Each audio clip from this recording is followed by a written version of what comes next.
In today's case study, we examine the curious writings of a woman from Iowa who juggles three unlikely personas: a doctor, a gangster, and a YouTube superstar. The trouble is, she's none of the above. Instead, what we uncover is a fascinating mix of grandiosity, paranoia, and barely coherent prose. Welcome, friends, to another episode of our Deep Dive series. Over in the war room. Wow, I see what he's doing. He's trying to fuck with your head. Wow. And my stream didn't get deleted. It's private because you know my rule. If you're going to make fun of me, you've got to get it your ass up and watch me live. Otherwise, you're shit out luck. Notice the redundancies, the circular phrasing, the improvised slang. That's how that works, because I private my shit. To make fun of me, you've got to get it your ass up and watch me live. Otherwise, you're shit out luck. It reads less like a medical professional and more like a late-night Facebook rant. She repeats herself again and again. That's how that works, because I private my shit. To make fun of me, you've got to get it your ass up and watch me live. Otherwise, you're shit out luck. This loop isn't emphasis, it's disorganization, a cognitive spiral. Welcome to the raw material. The words themselves are our evidence. Our subject sometimes claims to be a doctor, but there's no evidence of training, certification, or even a grasp of professional communication. In psychology, we'd call this identity inflation, creating a false role to mask insecurity. The writing, riddled with misspellings and malapropisms like harassment instead of harassment, betrays a baseline literacy issue.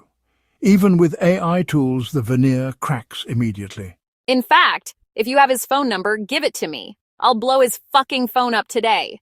I'll play fuck your rebel flag all goddamn day. We'll play Wackadjunkie with just his phone number today. Here we see the classic hallmarks of compensatory aggression. In reality, she's powerless. But in fantasy, she's a digital warlord. The hostility covers insecurity, much like a small dog barking from behind a fence. This is not a threat born of strength.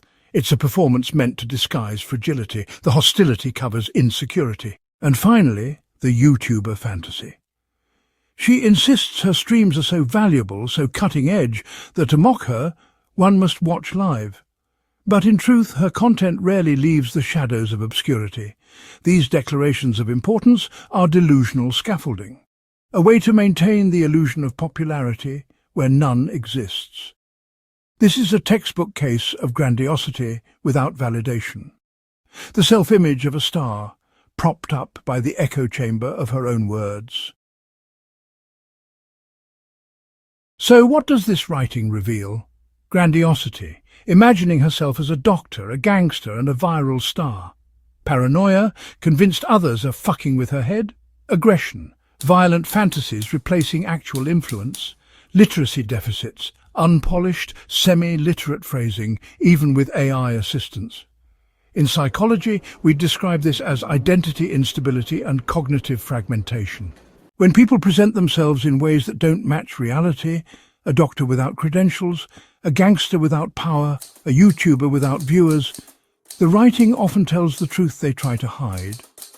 The truth here is of a fragile persona, desperate for validation, compensating with hostility, fantasy and noise. In the end, it doesn't matter how many personas you try on.